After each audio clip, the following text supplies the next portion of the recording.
Hey students, for class today, we are going to be wrapping up the Opium Wars by looking at the second Opium War and then thinking about how it impacted China and their relationship with Britain and other Western countries. To start, as always, let's go to our classwork. 520 is what we are focusing on today. That is a lesson. That is not what I start with. 520, do now. Click, answer those questions, get your score once you hit submit. When you are done, you can close out of that. Then head over to our stream. Let's answer our question for today. So the 520 collaboration question just asks for advice. So what advice would you give to a new student? Think about it like someone who's in 6th grade coming in next year. What would you tell them? Would you tell them to make sure they stay on top of their work? Would you tell them to always ask their teachers for help? What advice would you give to them if imagining it was your first time in online school? Once you do that, you're going to go back to classwork, then we'll head over to our lesson for today. So it's 520 lesson. And again, we're focusing on Second Opium Wars, the impact that the Opium Wars and imperialism had on China. So once we've done all of our do now, our collaboration question, you're watching the video right now because you're awesome. We're starting on these questions. So sometimes you'll hear places referred to as an Eastern or a Western country or like Eastern or Western powers. That's just a label that people use based on both the geography of the location and also the group that it's in.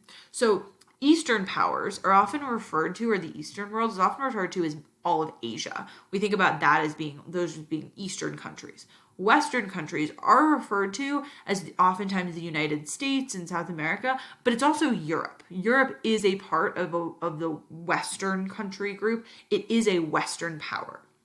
So therefore, the British Empire began in Europe. Is it a Western or Eastern power? Because it's in Europe, I'm giving you the answer. Because it's in Europe, it's a Western power. Whereas China is in Asia, is it considered a Western or Eastern power? It's considered an Eastern power. So if you hear the word like, oh, the China was frustrated with the West, they're usually referring to Europe or the United States. Video for today is about 7 minutes long. You should be able to answer these first 3 questions in the first 5 minutes. So once you're done with that, you can move on to our readings, really short readings with just some fill in the blank questions here. Doing that one more time. And then for this slide, you're going to be analyzing a primary source. So to answer this question, I want you to really look at what you're seeing in this picture.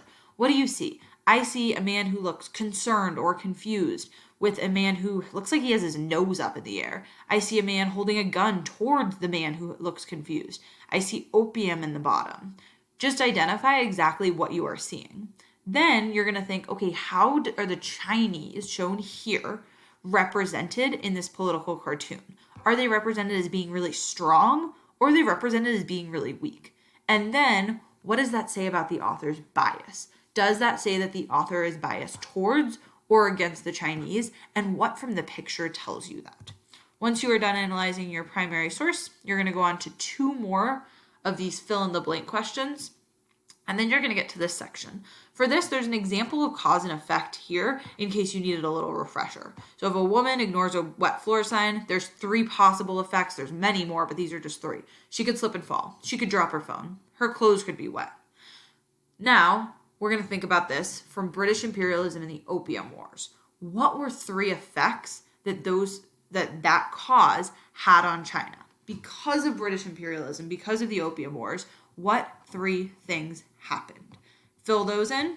Then once you are done, you are ready to take your mastery check. And that is all. Good job.